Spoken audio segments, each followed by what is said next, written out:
மாவீரர்களையும் மனதில் நினைத்து கொண்டு இது ஒரு நெஞ்சு நெக்குருகி நிற்கக்கூடிய ஒரு கணம். இன்றைக்கு பல திசைகளிலும்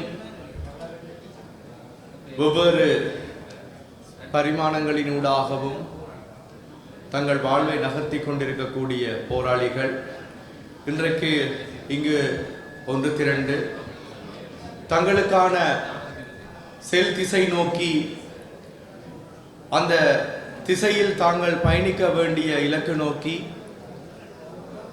உரையாட கிடைத்திருக்கக்கூடிய களமாக இந்த மாநாடு அமைந்திருக்கிறது. இன்றைக்கு இந்த மாநாடு இரண்டு வகைகளில் முக்கியத்துவம் வாய்ந்ததாக அமைகிறது. ஒன்று, இன்றைய கால சூழலில் போராளிகள் எந்த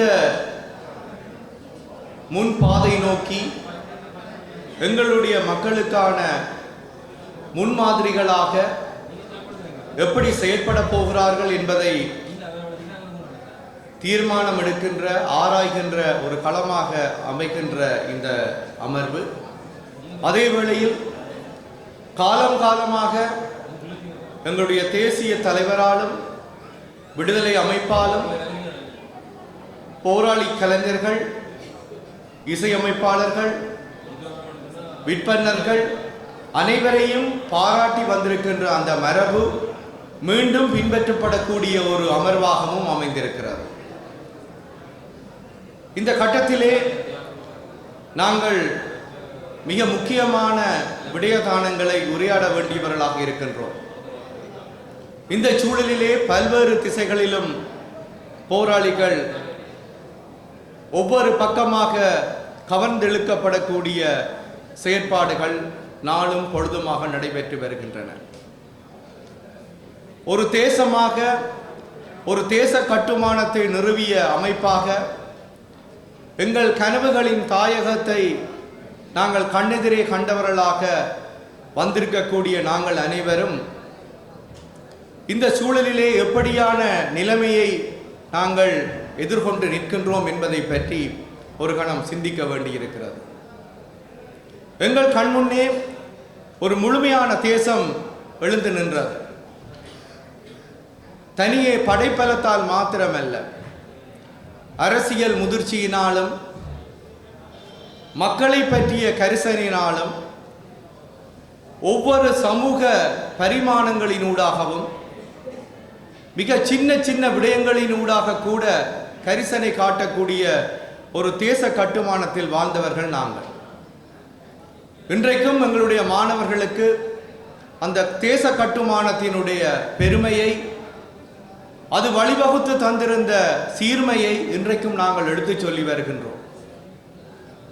இன்றைக்கு இந்த நாடு பல்வேறு சவால்களை கண்டு ஒவ்வொரு கணமும் தடுமாறி கொண்டிருக்கும் போது தவிர்க்க முடியாமல் அந்த தேச கட்டுமானத்தின் சீர்மையாலே நாங்கள் எத்தகைய சவால்களை எதிர்கொண்டும் அவற்றை மேவி கடந்து வந்திருக்கின்றோம் என்பதை நாங்கள் நினைத்து பார்க்க வேண்டியிருக்கிறது. பெருந்தொற்று காலமாக இருந்தால் என்ன, பொருளாதார நெருக்கடிகளாக இருந்தால் என்ன, இன்றைக்கு எதிர்நோக்கி கொண்டிருக்கக்கூடிய சிக்கல்களாக இருந்தால் என்ன, எங்களுடைய தேசம் அதை எப்படி கடந்திருக்கும் என்பதை நாங்கள் நினைத்து பார்க்கின்றோம். மிகச் சிறப்பான ஒரு ஆளுமை, பல்வேறு விடயதானங்களையும் நுணுகி ஆராய்ந்து எதிர்வு கூறக்கூடிய தலைமை, அதனை செயற்படுத்தக்கூடிய மிக சீர்மையான கட்டமைப்பு, இப்படியான ஒரு தேச கட்டுமானத்திற்குள் தான் நாங்கள் வாழ்ந்திருந்தோம்.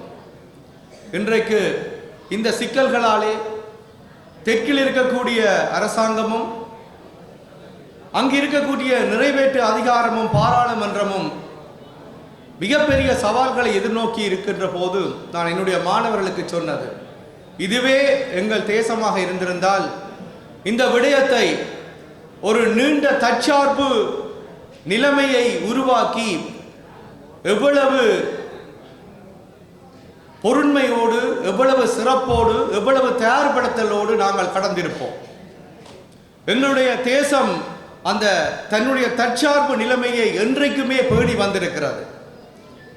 இவ்வளவு போராட்ட காலத்திலும் போர்க்காலத்திலும் இடம்பெயர்வுகள் நடைபெற்று வந்த போதும் அந்த தேச கட்டுமானம் சீர்குலைந்து போய்விடவில்லை.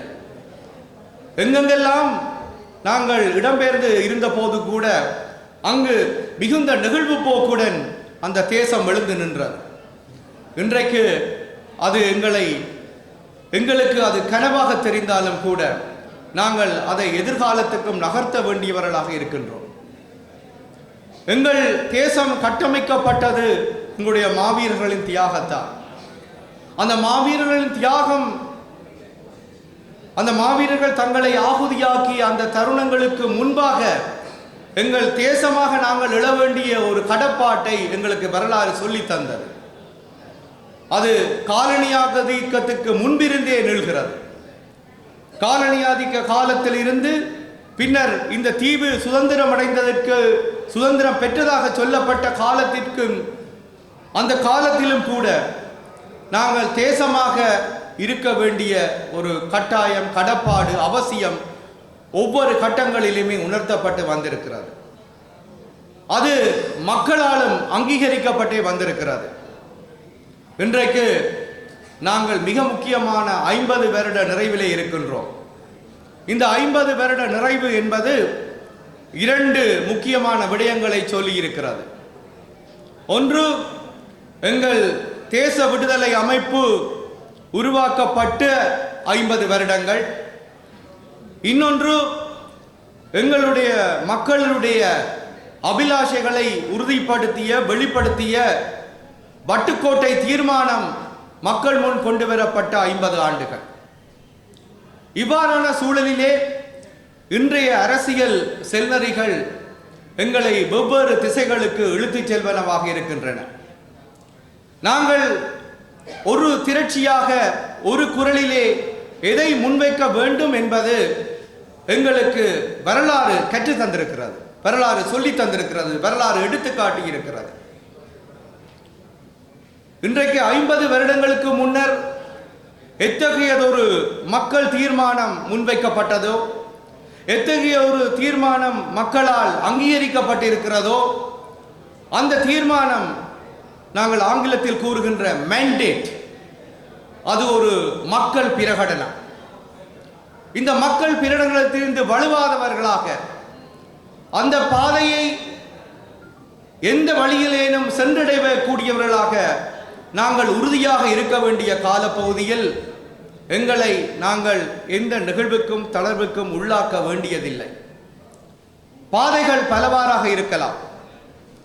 அது ஜனநாயக வழியை தழுவியதாக இருக்கும், சர்வதேச தலையீடுகளுடனான எங்களது உரிமைகளை கேட்கக்கூடிய தளத்தை உருவாக்குவதாக இருக்கும். அதற்காக நாங்கள் எங்களை தயார்படுத்திக் கொள்ள வேண்டிய கடப்பாட்டிலே நாங்கள் எந்த நிகழ்வுக்கும் தளர்வுக்கும் செல்ல வேண்டியவர்களாக, அந்த மெண்டேட்டை கைவிட்டவர்களாக இருக்க வேண்டுமா என்ற மிகப்பெரிய கேள்வி எழுகிறது. நாங்கள் எதனை முன்வைக்கப் போகின்றோம்? இன்றைக்கு அந்த எதனை முன்வைக்கப் போகின்றோம் என்பதுதான் இன்றைய சமகால அரசியலை முன்னெடுத்து செல்ல எங்களுக்கு வழிகாட்டப் போகிறது. இந்த சந்தர்ப்பத்திலே நான் இந்த சமூகத்தில் வாழக்கூடிய 3 தரப்புகளை நம்பிக்கையோடு எதிர்பார்த்து நிற்கின்றேன். ஒன்று, போராளிகள்.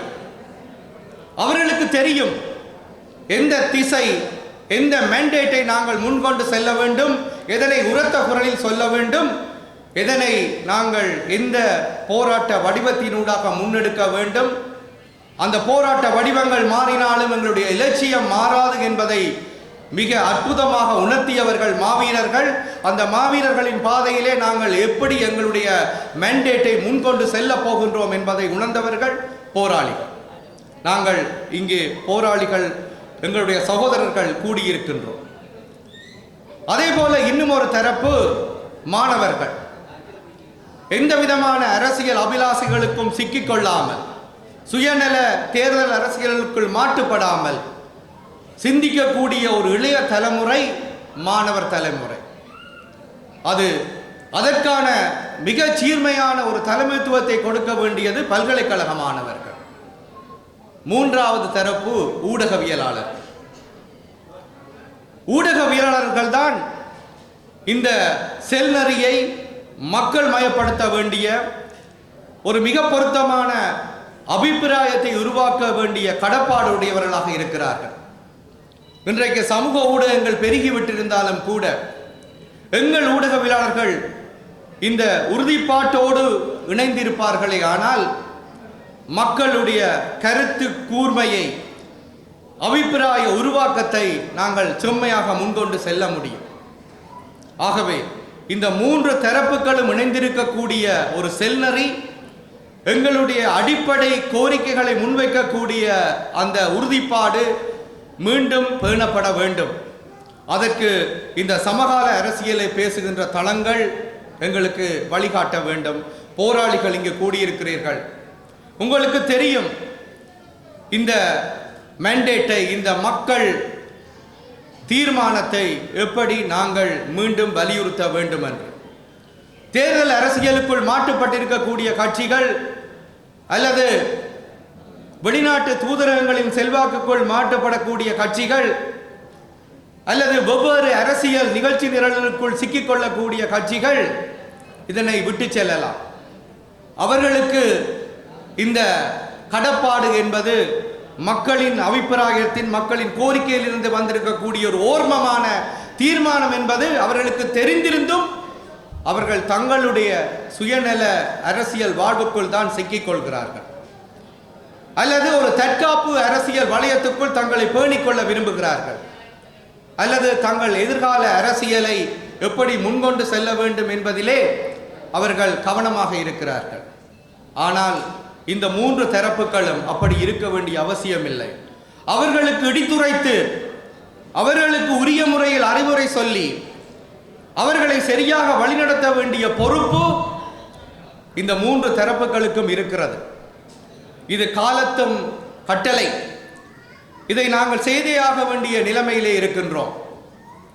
அதே போன்று இந்த சமூகத்திற்கும் போராளிகள் மீண்டும் ஒரு செய்தியை சொல்ல வேண்டும்.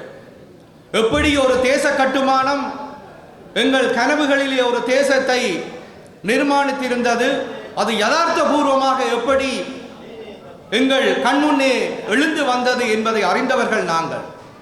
அந்த தேச கட்டுமானத்தின் மிகப்பெரிய தூணாக இருந்தது எங்களுடைய ஒழுக்கம்.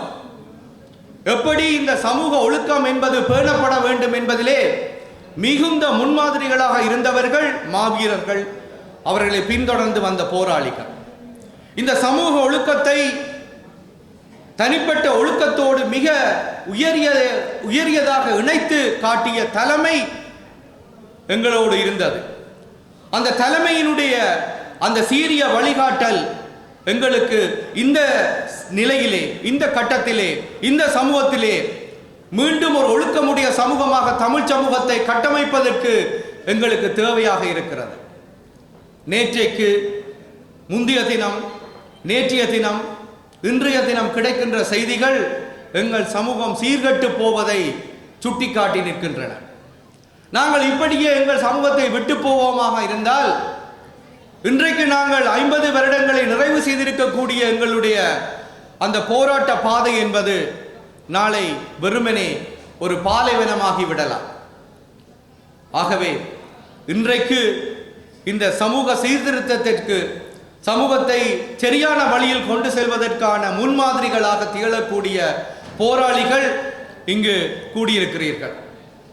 உங்களுடைய முன்மாதிரி செயற்பாடு எங்களை அடுத்த கட்டத்திற்கு அழைத்து செல்ல வேண்டும். அரசியலும் சமூகமும் இணைந்ததுதான் தமிழர் வாழ்வு. அந்த தமிழர் வாழ்வை செம்மையுற செய்வதற்கு இன்றைய அமர்வும் இன்றைய உரையாடல்களும் வழி தர வேண்டும். அந்த உறுதியுடன் இந்த நிகழ்வு நிச்சயமாக ஒரு வரலாற்றில் ஒரு முக்கிய நிகழ்வாக இடம்பெறும். அந்த போக்கினை தீர்மானிக்கின்ற ஒட்டுமொத்த நேச சக்திகளின் ஒரு திரட்சிக்கு இந்த அமர்வும் களம் கோரட்டும் என்று கூறி விடைபெறுகின்றேன். நன்றி, வணக்கம்.